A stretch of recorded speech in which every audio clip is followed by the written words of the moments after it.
Génération FM. Generation FM, the best radio. Génération FM. Nous sommes ici aujourd'hui pour vous lire le mémorandum qu'on a écrit au nom, on va dire, des populations du FONI. Messieurs nos autorités administratives, messieurs nos autorités locales, messieurs nos chefs religieux et coutumiers, messieurs les chefs de village d'Abéné, Diana et Kafountine, honorables et dignes populations du FONI. Encore une fois, depuis 18 ans, nous tenons devant vous pour vous exposer nos plaintes et doléances face aux dangers qui menacent nos droits et notre bien-être. En effet, depuis 2004, nous faisons face au problème de l'exploitation du zircon, de l'implantation de l'usine chinoise de farine de poisson et aujourd'hui, ce projet touristique d'accaparement de terre de plus de 2000 hectares, quand on sait tous qu'actuellement le foncier reste un problème avec plusieurs litiges et scandales au Sénégal. Dès lors, se poser la question suivante est inévitable. Comment expliquer un projet touristique de cette envergure dans une zone menacée d'exploitation minière et le tout dans une aire marine protégée, dont les missions, faut les rappeler, sont interdire l'extraction du sable marin, protéger les populations des poissons exploités et favoriser leur reproduction, prévenir les dommages causés à l'habitat et promouvoir le rétablissement de celui-ci, faciliter le rétablissement de l'écosystème après les perturbations anthropiques ou naturelles majeures et maintenir la diversité biologique. Depuis 2017, ce projet maintenant dénommé projet SAPCO, du nom de la promotrice, est discuté et entretenu en catimini avec les autorités administratives et locales, sans consultation publique et transparente des populations des villages d'Abéné, Diana et Kafountine. Nous, populations du FONI, n'avons été au courant que dernièrement. Aucune étude d'aménagement des étendues de terre visées, aucune étude d'impact environnemental et sociétal n'a été présentée à la communauté en violation manifeste de la loi sénégalaise. De là, on ne peut qu'être sceptique et inquiet face à ce projet et avons nécessairement besoin de réponses quant aux multiples questions que se posent les populations du FONI. Quelles conséquences sur notre écosystème qui est déjà fragilisé par l'érosion marine, dont l'urgence à trouver des solutions n'est plus à discuter face aux effets de changement climatique avec la montée des eaux? Qu'en est-il de la déforestation dont souffre notre commune face aux coupes massives de bois de chauffe et un éventuel aménagement ou urbanisation de notre cadre de vie naturel? Qu'en est-il de la menace d'extraction de plus de 25 000 tonnes de sable lourd sur ce littoral qui aujourd'hui est convoité par la Société nationale SAPCO? Quelles sont les conséquences de ce projet sur notre économie locale?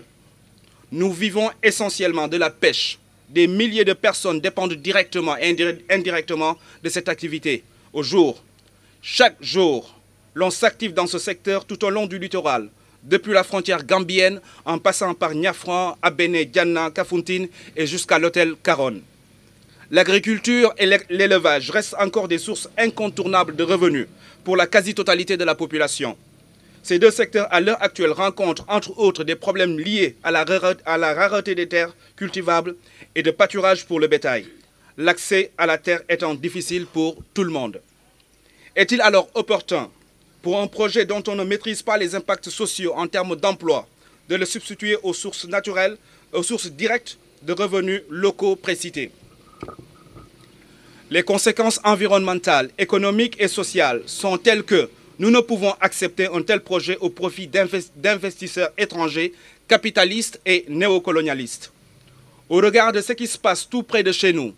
à Saly, à la Pointe de Sarène, nous devons savoir que ce projet ne nous profitera pas. Nous qui avons choisi de vivre en harmonie avec la nature, du tourisme intégré et responsable, mais aussi des cultures arboricoles et maraîchères. Justement, en parlant de tourisme intégré et responsable, on sait tous que ce sont nos amis éco-citoyens du monde, avec leur amour pour la Casamance, implantés dans notre zone depuis des décennies, et avec l'effort sans arrêt de nos populations qui ont permis la réalisation de pratiquement toutes les infrastructures de la zone, centres de santé, écoles, forages et tant d'autres. Tout cela sont aujourd'hui menacés d'être délogés de leur maison, campements et réceptifs. Pour certains, ils n'attendent depuis fort longtemps que la revalorisation de leurs établissements touristiques en lieu et place d'une expropriation. Partout où SAPCO passe, les populations ont été victimes de déplacements, de perte de leurs terres et n'espérons pas les indemnités promises, car très souvent dérisoires, et tardent à être payées pour relancer notre économie et nous assurer un développement durable. Pour toutes ces raisons, et au vu des dernières déclarations de notre maire, qui heureusement est derrière sa population, et celle des 3 chefs de village, Kafountine, Diana et Abéné, nous déplorons le manque de consultation préalable des populations non impliquées de façon effective dans ce projet. Ces pratiques ne font que nous diviser et ne sécurisent en rien les relations sacro-traditionnelles et de confiance entretenues dans nos 3 villages. Nous exigeons l'arrêt immédiat et sans délai des travaux de recensement pour la mise en place de ce projet SAPCO. Nous exigeons la réaffectation des terres délibérées aux villageois qui les cultivent et entretiennent, et ceci depuis leurs grands-parents et pères. Nos enfants et petits-enfants méritent un héritage foncier qui leur garantirait un bien-être et assoirait leur culture et leur identité. En clair, la population du Fogny-Diaban, dans sa large majorité, rejette l'implantation d'une station balnéaire avec des macro-hôtels assis sur des titres fonciers qui nous interdiraient l'accès à nos terres, à la plage ou nous en délimitant des zones exclusives et qui défigureraient notre cadre de vie sans compter son lot de dépravation sur nos valeurs et mœurs. En Casamance, nous avons encore ces valeurs que nous souhaitons à tout prix sauvegarder et préserver et n'envisageons pas de les mercantiliser au profit des capitalistes peu soucieux de nos traditions et de notre mode de vie. Nous rappelons à l'État du Sénégal, particulièrement à nos autorités administratives et locales, que nous avons besoin de plus de transparence et de communication dans la gestion de toutes les affaires publiques relatives à notre communauté. Nous avons besoin de plus d'accompagnement dans nos différentes activités économiques locales en revalorisant nos activités génératrices de revenus écologiquement et socialement responsables. La pêche, l'élevage, l'agriculture et le tourisme responsable et intégré sont tous des leviers importants pour notre économie locale. Il faut juste penser à leur revalorisation. Donc pour tout ceci, nous exigeons, nous demandons à SAPCO de dégager du Fogny-Diaban. Non à SAPCO! Non à SAPCO! Non à SAPCO! Non à SAPCO! Non à SAPCO! Merci. Merci. ñu wax ko ci olof. waaw gannaaw bu ñu nuyooyee nguur gi nuyu ñu yor mairie bi nuyu sunu chef religieux yi ak aada yi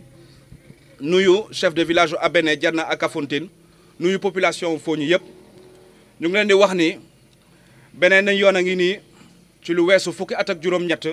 tey ñu ngi ñuy andilaat yeneen jafe-jafe ci la nga xamante ne dafa jëm ci sunu ak yelleef ak sunu toogaay ci fii ci gox bi. Depuis 2004 ñu ngi amee jafe-jafe yu exploitation zircon ñu ngi amee jafe-jafe yu def fi usine chinois boo xamante ne farine de poisson la fi bëggoon a liggéey tey ñu ñuy wax mbirum accaparement ci lu ëpp 2 téeméeri hectares ci sunuy suuf loolu yëpp. boo ko xoolee muy ay scandale tey mu doon scandale suuf bëri lool tey ji ci Sénégal boo xoolee loolu yëpp donc ñun li ñuy laaj mooy naka la ñu mun a andee projet touriste boo xamante ne mi ngi toog ci zone bi ñuy exploitation bi ñu buggee def exploitation minière ba ba pare mu nekk ci aire marine protégée loolu nan la mun a nekkee te ñu xam ne aire marine protégée day bañ ko tubbi suuf ci géej gi. ñoom bu ñuy tabax fa ñuy jëlee seen suuf boobu jar na laaj sunu depuis 2017 projet bi tey ñu ngi koy tuddee projet SAPCO ñu ngi ko fiy waxtaanee nëbbu ko population yi te loolu njiit gi la muy jiitu muy nguur gi ak waa mairie bi saa ñu waxtaan ci lu leer naññ ak population bi. population bi xamul mbir mi lu dul fi mu toll nii ci ñaari ayu bis yi weesu. amul benn étude d'aménagement boo xamante ne war nañ ñu ko amul benn étude impact boo xamante ne war nañ ñu ko te loolu yoon da koy tere dañu ne bépp projet boo bëgg a teg bu toll ci dayo bu mel nii da nga war a def étude wan ko population yi toog waxtaan ci suñ ci d'accordé baax na buñ ci d'accordul baaxul waaye naka nga mën a forcer ci loo xamante ne kenn waxtaanoo ci ko nga bëgg ko andi looloo tax projet bu mel ni mënuñu ko wóolu looloo tax itamit ñu ngi laaj ay laaj yoo xam te ne ba léegi mënuñu ci am tontu fu mu toll ni géej gaa ngi jël suuf si bu baax a baax a baax ana solution yi ci loolu fu mu toll nii sunu àll baa ngi jeex bis bu ne garab yaa ngi dagg tey ji buñ ci bëggee dolli ñëw def projet d'aménagement wala urbanisation bu boobaa ana sunu àll bi ñu ngi laaj itamit dëkkuwaay boo xamante ne yaa ngi fi bëgg a jëlee 20 junniy tonnes ci at wu ne ci ay minéraux naka la loolu mën a nekkee ci andi fi projet tourisme waa ana sunuy activité économique yi bu boobaa ñun napp la ñuy dundee te ay junniy nit ñoo ciy dund bis bu ne ngay gis nit ñu napp yoo xam jëlee ko nu mu tudd ci frontière u Gambie bi jaar Niafran Abéné jaar na Kafountine ba hôtel Caron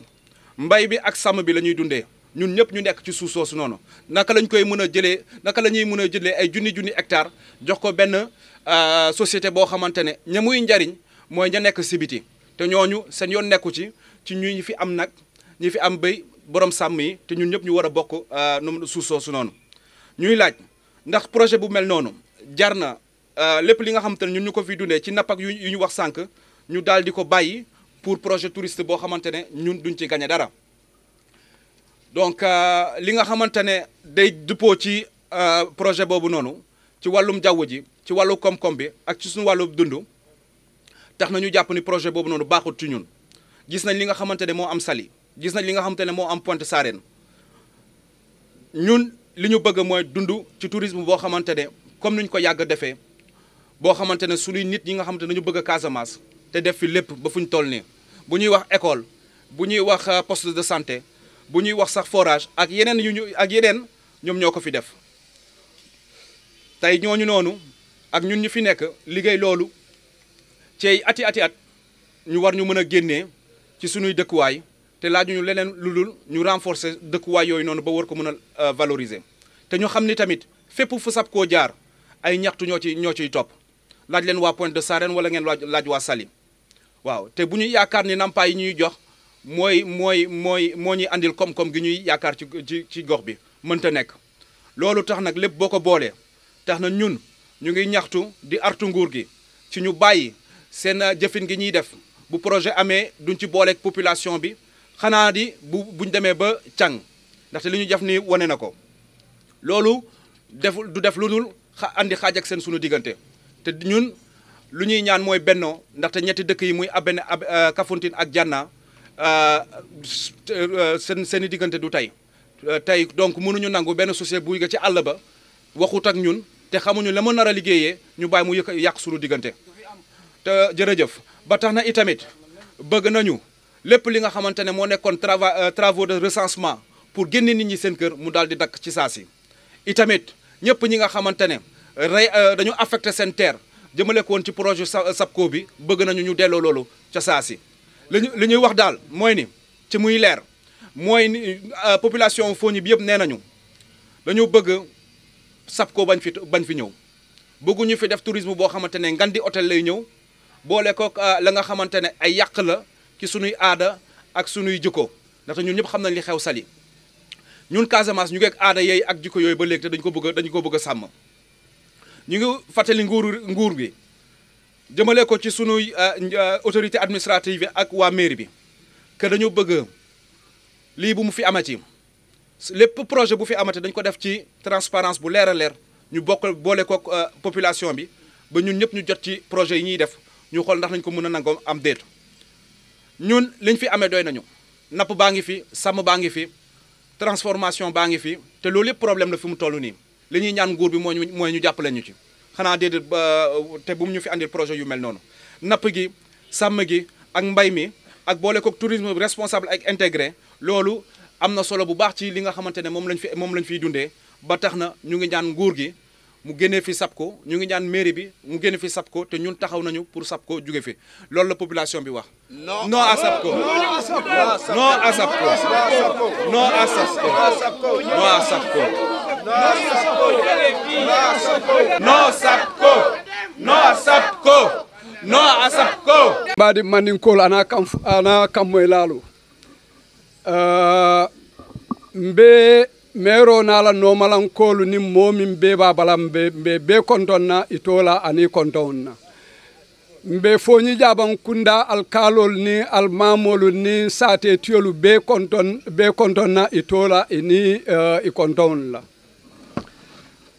ntol bi na kambon jan nasio jang bi amu sileti mi ya lonko kule boytan kam mi ya lonko amanke kuti min ketan tolla ngani ya diati akuwo kono fo woyati na foko mbebe ntajam pour kon sa akuwo diamu non sa akumo fo no nyamen komi ni afo nyami mbe min no ma te afo nyami to ba kawni sura kawna mbe sewoto wala kawna mandi kawna fo min satinna be se tarano be sa akubo moy no nyamen ni ajube kabirin 2004 mbe kelole kono mimmu keleti mi ya lon ko milbe nyatolan kolu mil ya lon ko nim programme projet nate kan imuka molu kili mil ya lon ko mimbe milbebe ko kunna si ya ko kacha fo min sati na be yetara wo londi kilum kan donc depuis 2004 projet JIRCO nata janne population malo mo malo mimbe kering manseo kamana anata ay imposer ala jang wo projet JIRCO mbotaje ye projet dol kamana mi yalon ko minketa usine de farine ni huile de poisson ti nye tulol ti na banko kanjang tra molu ma kalamta e ma fo moliye ini molu man kacha akola miliyalon ko milbe siring wo sidlalto e ma foye woketa fulan jawti ayatra ko air marine protégé bi jane mi yalon ko man sale yalon di jang mais mo nena man nay loja ya fo ha air marine protégé min nata jam man la fala ka tu ngalon ne ko man sa mi ya nati nan jang nati nan kule ka mi yalon ko ku kendo lon wo ku kendo wolo munti ka nyewlu balundi nyewlu wulud lalu feon fe mi yalon ko min bi jang kunol lon feon fe mi yalon ko min mu na fengolti mil bi jang kana kawlu balundi mo nena man wili ka foko nyim programme min nata jang amam betea mais munati na nyim programme dolu ni nata jang mo be ka wili ka foko nyim man betea ka tu ko ika samba nyami wonte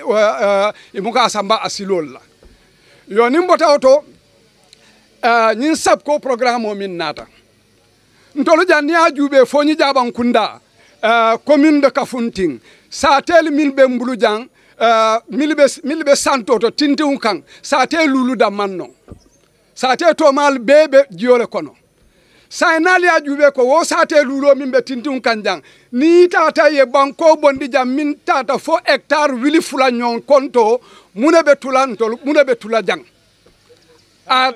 munebe tula jang a trantolu jang kabalu min nan kabalu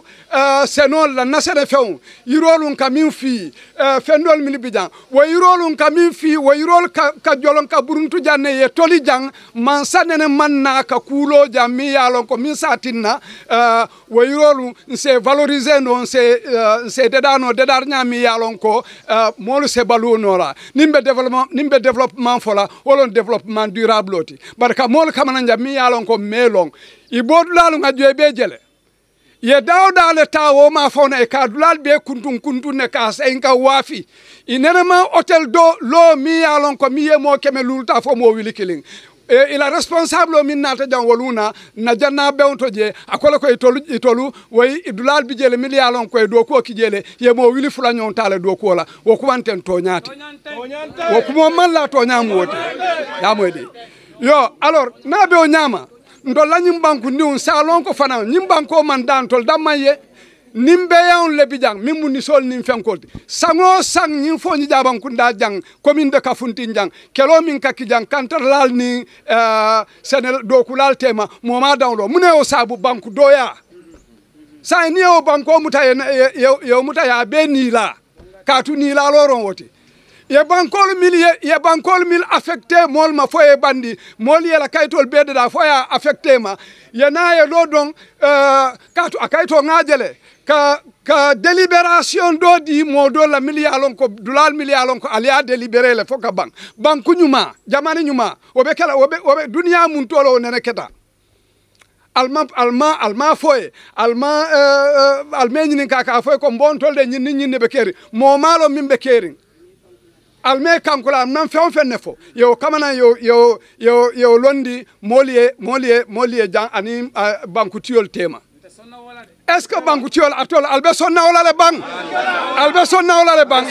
ali wili ali kele ali wili ganil bay banko kanyil manke banko ma koy lalti ali nge kele bojang akana soto no ali amwele donc abe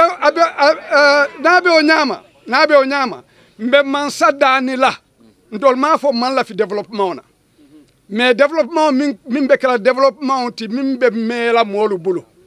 nin dingol nin mamariwul nin fenkol be développement min be solari wala wolu bijanne wol bulol bijanne aliamoydi yo barka foko kamol kamana mi alon ko bi nit ñi lota jang ñewon ka san keme sawale kilo la wala keme fula mais nit ñi lota jang mon le binala jang mi alon ko ñewni a san wili kili ndol min ka san nun keme fula la est ce que mba san wala le koteke nda san wala koteke dum wala be implanter il afta ka wala implanter ndol ya jang nin mil tamata ni tata banko dolto millialon ko ñi ñon programme façon le bidje mais idol fentiol wole fen sotol fo abada ndol mi yalon kon tol be sirin jan tol be tarlan na fuar yale kono fo abada ngana so wala man la pour kumo la jam fa kumo la jam fa balia kan nsa fo man say ko ay fen ne muta ñim programme auto a landi duma ka tun tolu bi niyo ngawle laaje ñim banku niw min tutambulu niyo ngawle la kan man sate fen ne keno la jam mi yalon kontol man pare yala wassalam ngal konto ngal jey assalamu alaikum mbolo bi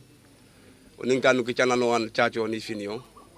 kanu ki can poteur de Babacar Sadia nu ki can alkali nu ki can chef coutumier Sadia fiyo bu pa ko lem pano pa ko la pa le fiyo pina insabu tinak e hondin ra nyanga yanka on kala papa jeju kap kupet ti mahay mame ma miknan ka ke le fe chopule ti sate te hondin ni janna ni abenne fiyoy on peut pas kon nom dem po fiyoy pour upukum ni penka meka po kay gouvernement Sénégal op soki ning que communauté hontin et le fit projet yu kany ham projet apa ne fulipa parce que fiyoy pakan kaw fanale esia te on est tout singo opuloch kap chop esia yu te sipes pakan kapo fanyo pakake parce que nous ici des fois de commentaire pampa en kasok e kayo la kan te bisia ba tan e kayo le na chopa esia mfulen ekayo lan chopi to ko ekayo la one chukatu nangu pitinto mangu NG6 e kine fe wuni fiyoy ka sing mo gakto nen kanu singa gakto nenke ni collectif e mi ya collectif e yene yanu singa ne ye pour uputakol pour mansa katanyo hopuson parce que woni la nem lale wi nar kaw fan esia toni donc woni kanu sok mansa ni epoke apakat foni jabulnda que le fit projet ya wassalam